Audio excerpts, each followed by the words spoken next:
Hey everyone, I'm Chef Jenny Brewer, and welcome to 3 Ways to Thrive on a Plant-Based Diet. I'm really passionate about this subject because I believe that eating simple, whole foods and cooking them more in our own kitchens is one of the best things you can do for the environment and for yourself. In terms of the environment, we know that it makes a difference to eat plant-based.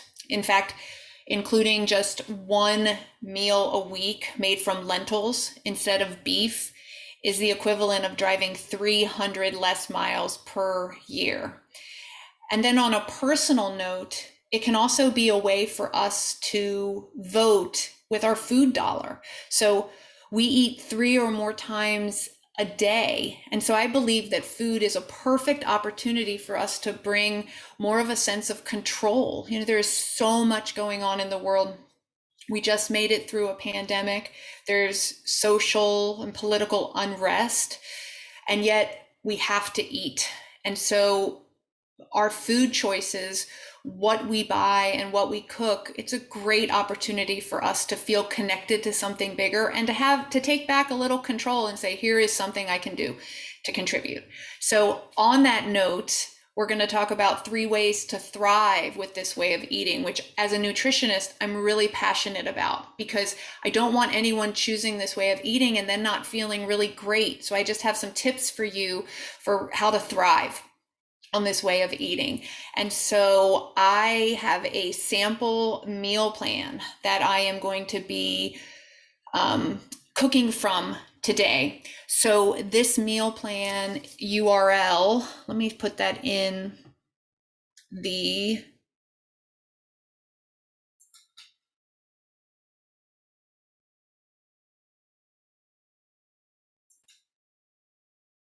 So I'm going to put it here in the chat, and then also when I put this on Facebook, I will be putting this in the comments, and so you'll be able to find it there.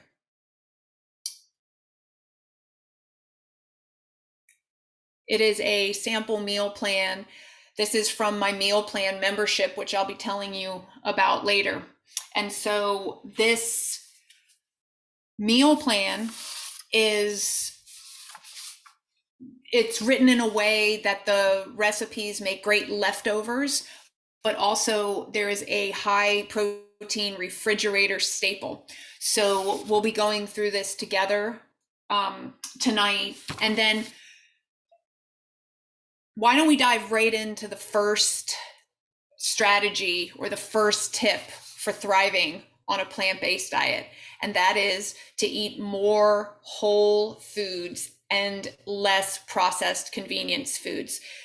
The stress of our busy lives combined with access to so much more convenience food, it's made it really easy and tempting to rely on these foods. But while they're okay once in a while, over time, eating this way is not going to give you a nourished feeling, and you're not going to thrive this way of eating. It might drain your energy over time. And so as a nutritionist, I really want you to be eating more whole, healthy foods.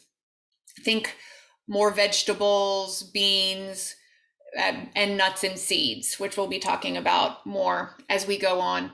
So eating more healthy whole food at home and cooking them in your own kitchen is the first strategy. So the second tip is to focus your meals around plant-based proteins. So we hear a lot about protein in the nutrition world. In general, we hear about the importance of protein, and I think that we're talking about it a lot, but for good reason. So protein is the macronutrient that will keep your blood sugar most balanced, and I think that this is critical for feeling good in your body. And so when I'm putting together my meal plan for clients, I'm really thinking about the plate being centered around plant-based protein and vegetables, which is number 3, but I'm giving you a preview. So focusing on your meals being from plant-based protein. So let me show you some of my favorite plant-based proteins.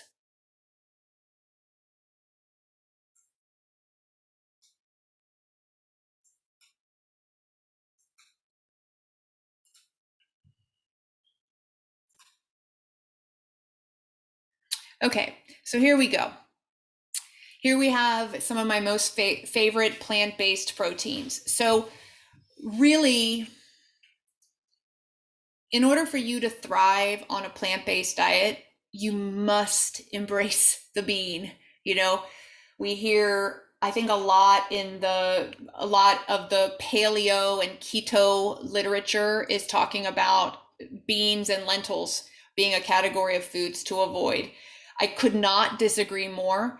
And actually, science shows us that beans and lentils are very powerful, healthy foods. In fact, there was a book written called The Blue Zones, and the author Dan Buettner looked at the 5 longest lived populations where they had more centenarians than any other culture.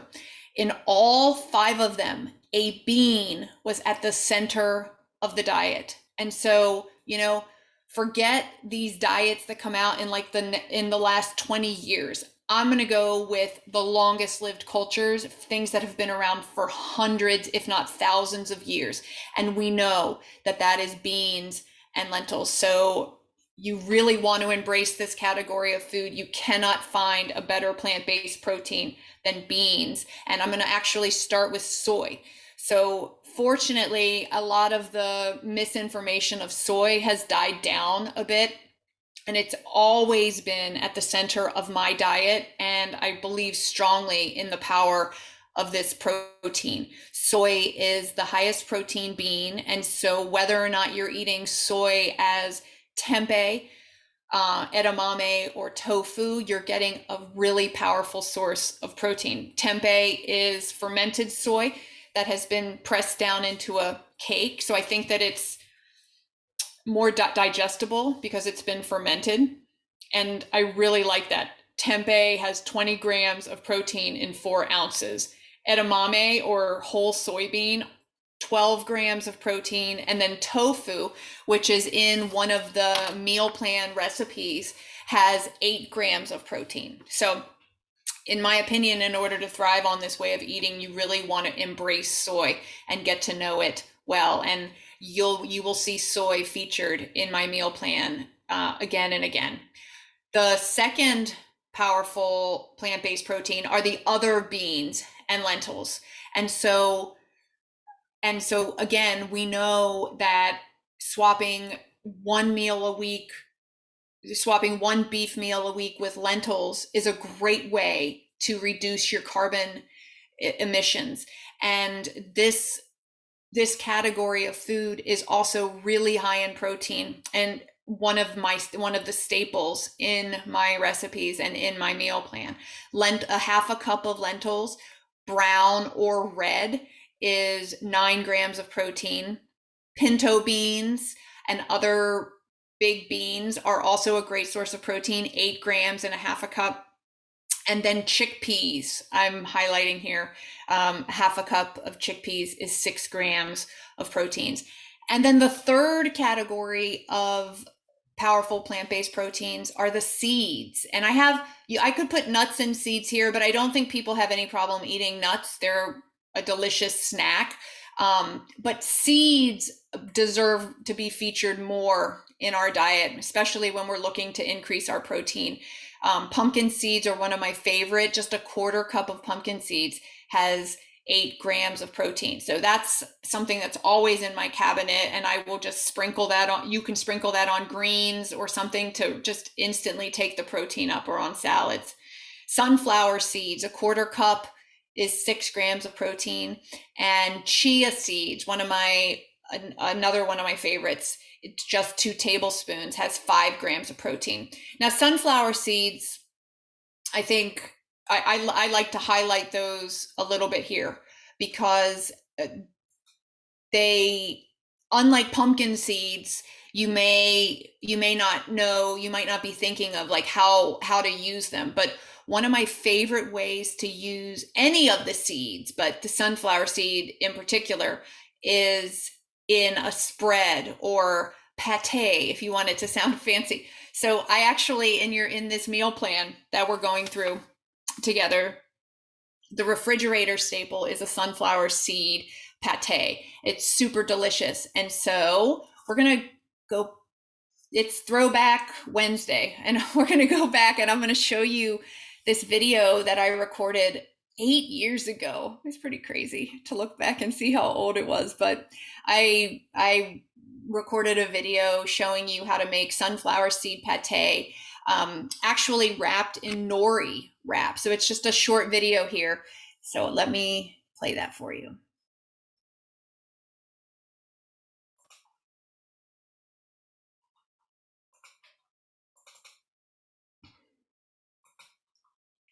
I'm making a funny face here. Okay, here we go. Jenny Brewer, you know the drill. It's 5 o'clock, you come home from work, and you are so hungry, you could eat anything in sight. When you come home and you're really... Oops. Let's do that again. I'm Chef Jenny Brewer. You know the drill. It's 5 o'clock, you come home from work, and you are so hungry, you could eat anything in sight. That's that moment where your healthy eating aspirations can fly right out the window unless you have something healthy on hand to eat. I love having hummus and raw vegetables in my fridge, and one of my favorite fridge staples is sunflower seed spread. This is one of the more popular recipes from my natural foods training program, and I'm going to show you how to make it, and it is going to blow your mind.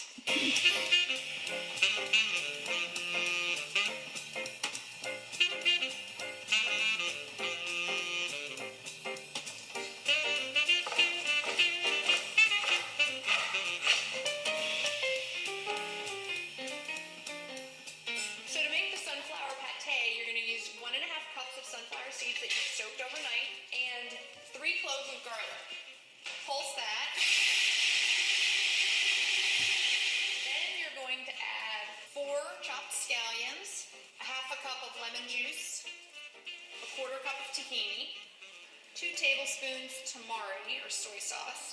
You could use low sodium if you want, and a half a cup of fresh parsley. Just put that in there and blend away. Stop it every so often.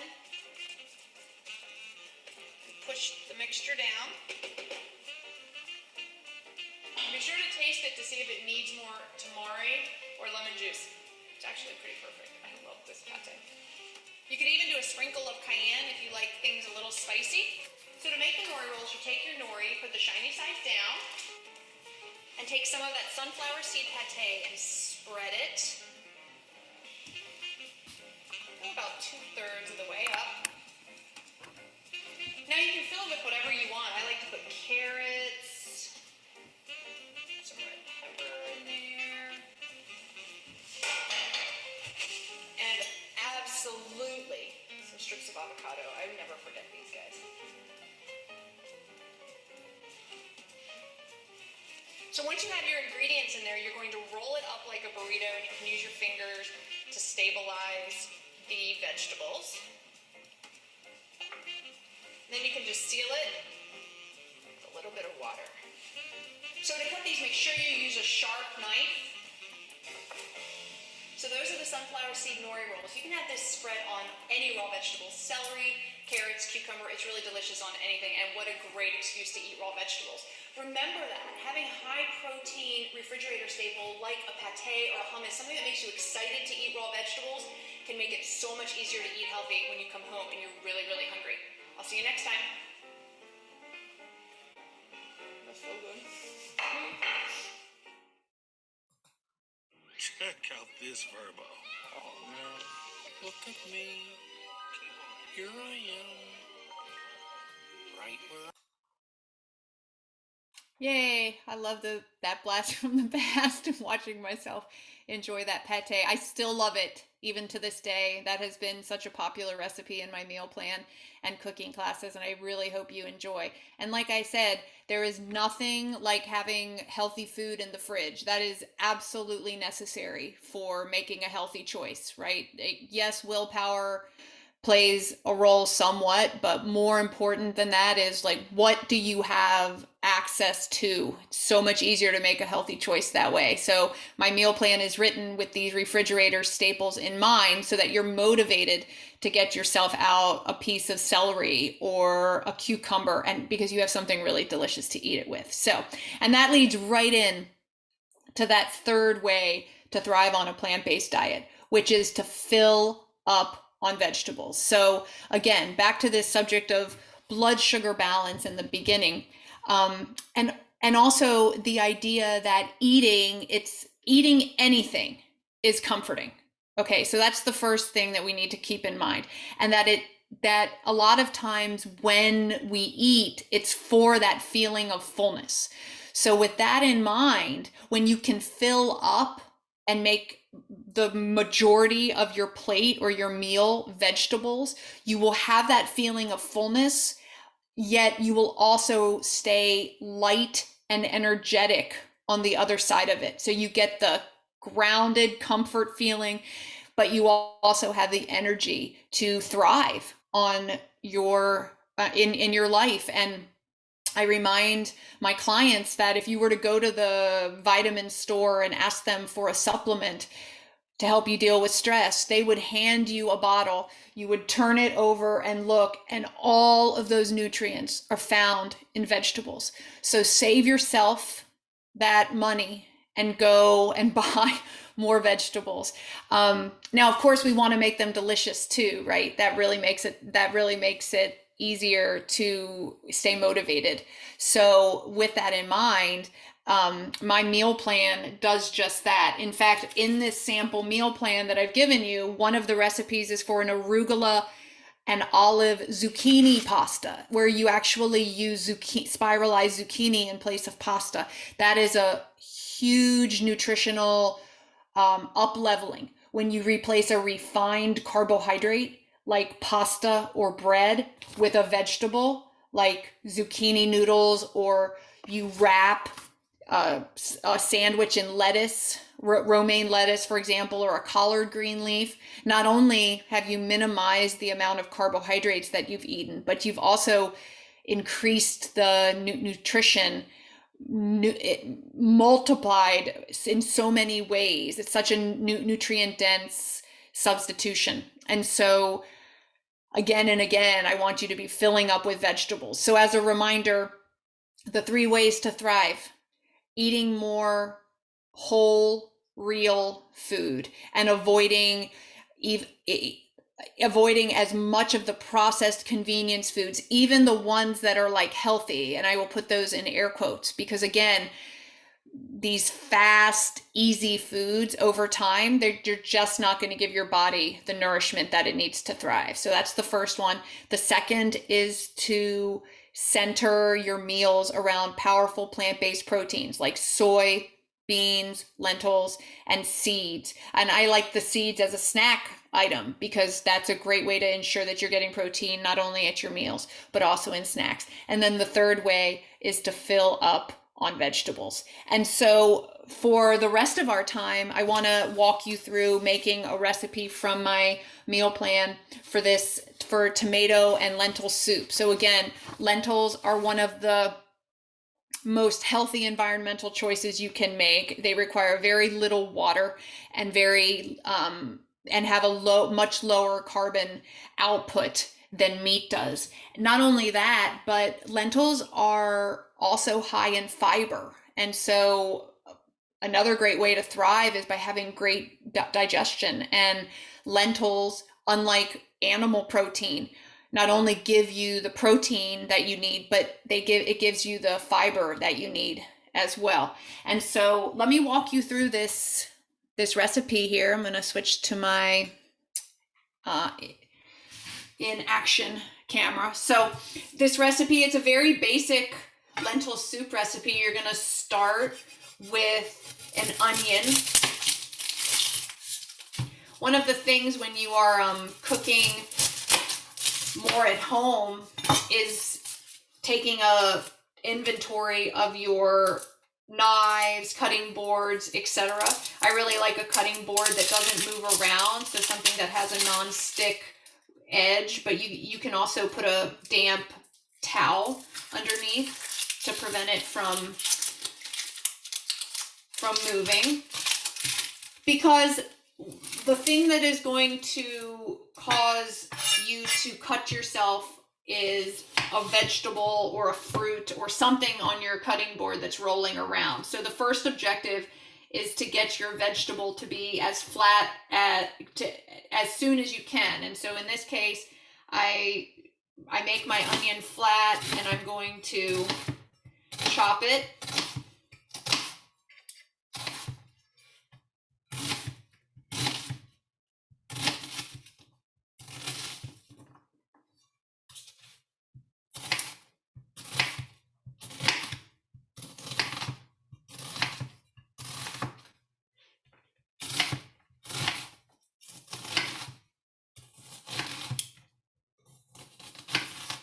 Yep. Lots of onion there. The size isn't really important when you're making soup. So I have it just in big dice. Putting some oil in a pot.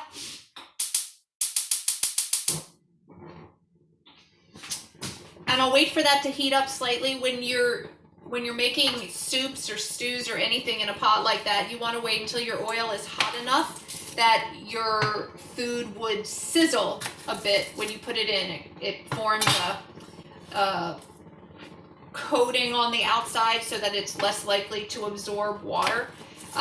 When I was learning Italian cooking in Tuscany, the chef Matisse told us to send in a spy. And so I'm going to put this onion piece in there, and as soon as it starts simmering, I know that it's ready to go, and I can put the rest in. So 1 onion, I'm going to do 3 cloves of garlic.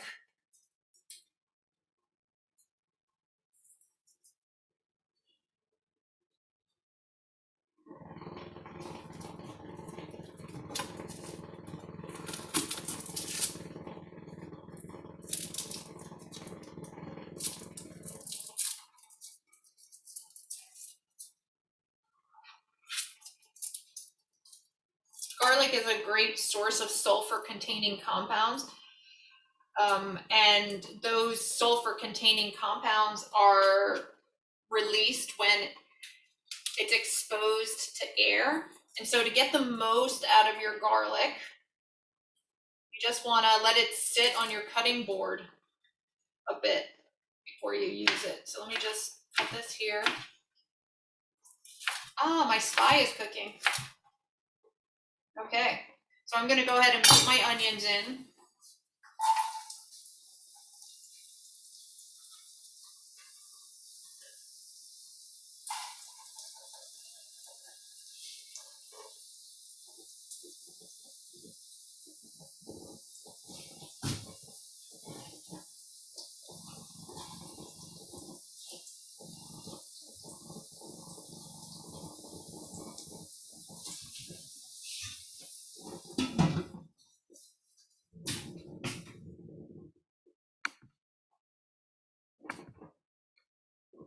Okay, so the onions and garlic are in. Now, the next ingredients I'm going to use are 2 stalks of celery, a carrot, and then collard greens. So you could use spinach in this recipe, no problem. But I really like collard greens. I'm going to tell you more about them in just a minute.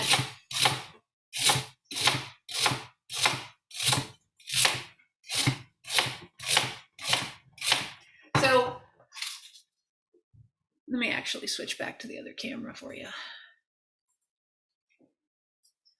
So this is a collard green, and I really like these for a number of reasons. Collard greens are a leafy green, so they're related to spinach and chard, but they're also considered a brassica or a cruciferous vegetable. So they have some relation to like cabbage and cauliflower and broccoli. So they're really nutritious, a very nutrient dense food. For this recipe, I'm going to take out the stem and just use the leaf, but like I was mentioning before with eating more vegetables, you can use collard green leaf as a wrap. And when you do, you would just cut the end of the stem off, and then you can either steam it or blanch it in warm water. And then it becomes pliable. And so something like a burrito in here with some pinto beans would be great. it's such a delicious like tortilla replacer. Yeah, it's such a delicious way to get more vegetables. So that is the collard green. I'm going to finish with my celery here.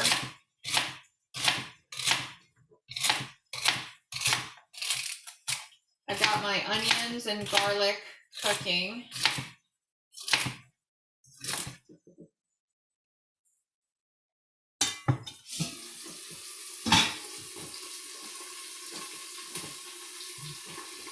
Adding my celery.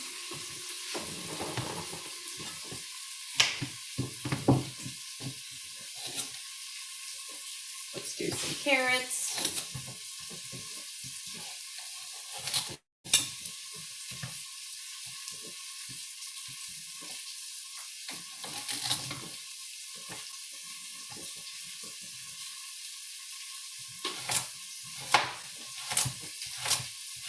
I love having lentil soup for leftovers. This is one of those things where my recipes are really written to be leftover friendly. So a lot of my soups, for example, can be frozen. My intention really is to make it that you aren't cooking every night of the week, but you're able to have your meals planned and have a good amount of healthy food in the fridge so that it's easy to make a good decision.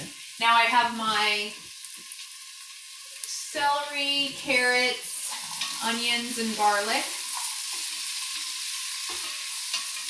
here in the pot.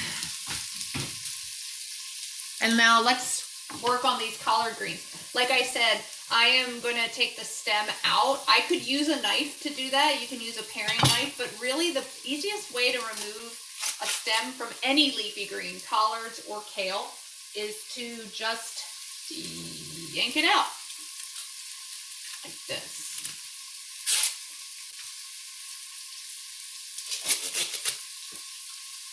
The collard green is also lovely because it's flat leafed.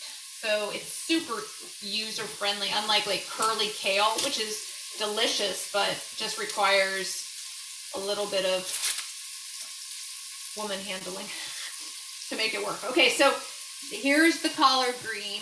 I'm laying them flat on top of each other, and then I'm gonna roll it up, almost like I was rolling it like a cigar, and then run my knife down the side like this. This is called, in culinary terms, this is a chiffonade, which basically means sliced. I like the chiffonade for the soup because it's really pretty, but this is also a great way to make it if you were going to put it in like pasta, for example.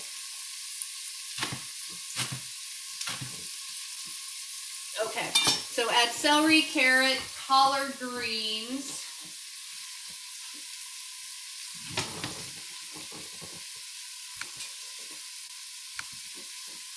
Here I am, back. So you're gonna add the celery, carrot, collard greens, spices. So I have thyme and poultry seasoning here. I really like so poultry seasoning is just like a mixture of thyme and rosemary. It just gives it a rich umami-esque flavor, but you can use whatever spices you desire. I'm doing thyme and poultry seasoning. And it's starting to smell really good, like a little bit like Thanksgiving here, which, great smell. And I'm just gonna cook that for a few minutes until the celery and the carrots are a little bit more cooked, maybe like 3 or 4 minutes. So again, you have a link to this sample meal plan. And so I encourage you to download this and to give yourself this opportunity to try this meal plan for a week and see the difference that it makes to have, not only to have a plan, but to know that it was curated by myself, or it was put together with nutrition in mind, so that the food is high in protein, it's high in fiber, it's nutritionally balanced, as well as there's a variety, right? So that you're going to see different foods at for at different times. And so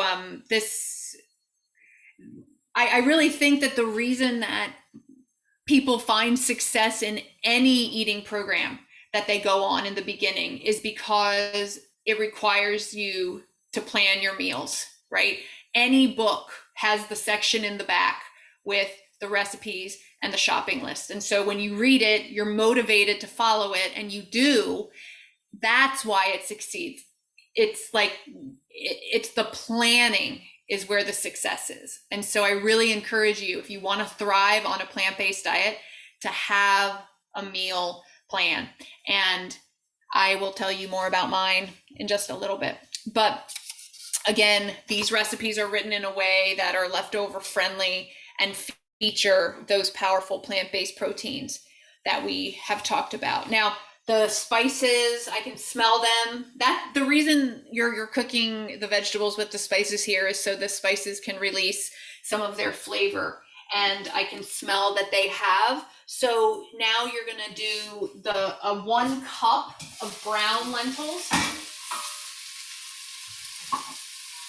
a 28-ounce can of whole tomatoes. I really like the whole tomatoes versus diced because it will have more flavor. So you're just gonna break up the tomatoes with the back of a spoon.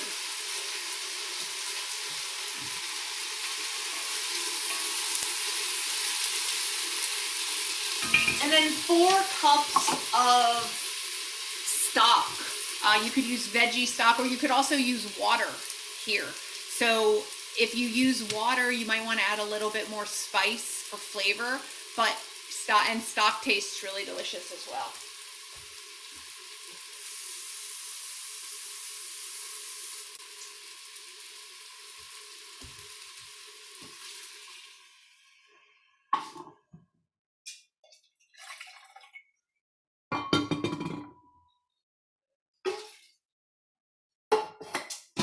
One key to lentils and beans is to don't add salt until the end. So salt will slow down the cooking of beans and lentils. So if you've ever wondered, like, well, why are my lentils taking so long to cook? They're either old or you added salt too fast. So wait till the end to add salt. So what I'm going to do is, now that the water's in there, I'm going to bring it to a boil and then let it simmer. And in about 30 minutes, the lentils will be tender and ready to go. Right before you serve this, season to taste with some salt and pepper. You could also add a little bit of balsamic vinegar to this if you wanted to. It would be a really nice way to add some more flavor to it. So that's a very easy tomato and lentil soup, leftover friendly.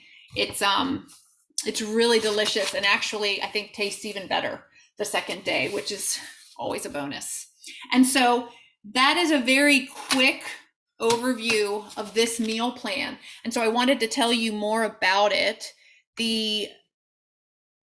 Right now, there's an opportunity to get these meal plans. Let's see here. So the way they're set up on my website is via membership site. And so let me tell you more about it.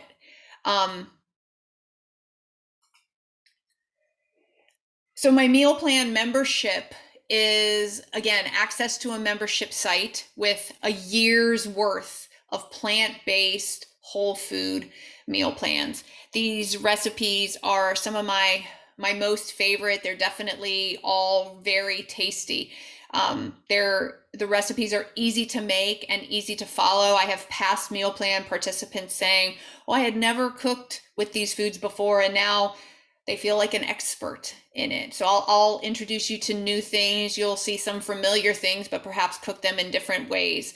All of the food is nutritious, nutrient dense, and anti-inflammatory. I use minimally processed ingredients, so this will really get you back to using whole, real foods.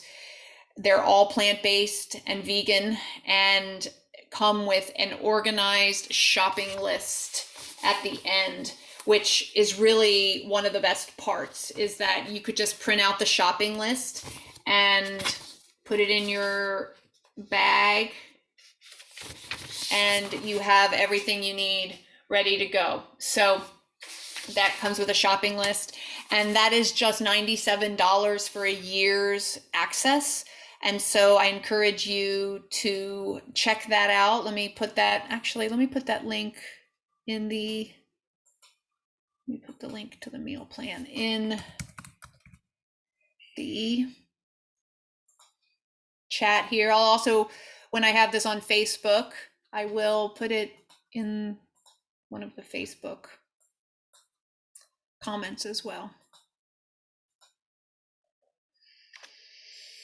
And just in case it's not coming through, it's nourishingnutrition.com/healthy-meal-plans. And so you can find that. You can also just go to my website at nourishingnutrition.com and click on meal plans, which is in the banner. I also want to tell you about my regular cooking and singing circles where we're cooking plant-based foods together, all while either listening to affirming music or even better, singing along with it. Now you're at home in your kitchen via Zoom, so you're on mute, so don't worry, sing your heart out. It's just a really nice opportunity to feel more connected. And again, going back to what I talked about in the beginning, eating simple, whole, plant-based foods that are good for the environment, it's also good for your internal environment. And I believe that eating this way is one of the most beneficial things you can do for yourself. And for me, it's part of my practice in feeling more holistic, and I hope that it can be that opportunity for you as well. And so I invite you to check out nourishingnutrition.com and check out my healthy meal plans, as well as join me for one of my free cooking and singing circles to get inspired. You know, it's like we're not always inspired to get into our kitchen and cook. So look for the things that give you inspiration. And if my meal plan or my cooking circles could be that inspiration at any point for you, I would be so honored to support you in this journey. Because again, I believe that this is such a healthy way to eat for the environment and for your own well-being. And I'm here to support you in doing it in a way that's sustainable and enjoyable. So I'm Chef Jenny Brewer, and thank you for joining me for 3 Ways to Thrive on a Plant-Based Diet. I look forward to seeing you again on Zoom in the future. If you have any questions, don't hesitate to reach out to me via my website, and I'll see you again soon. Thanks.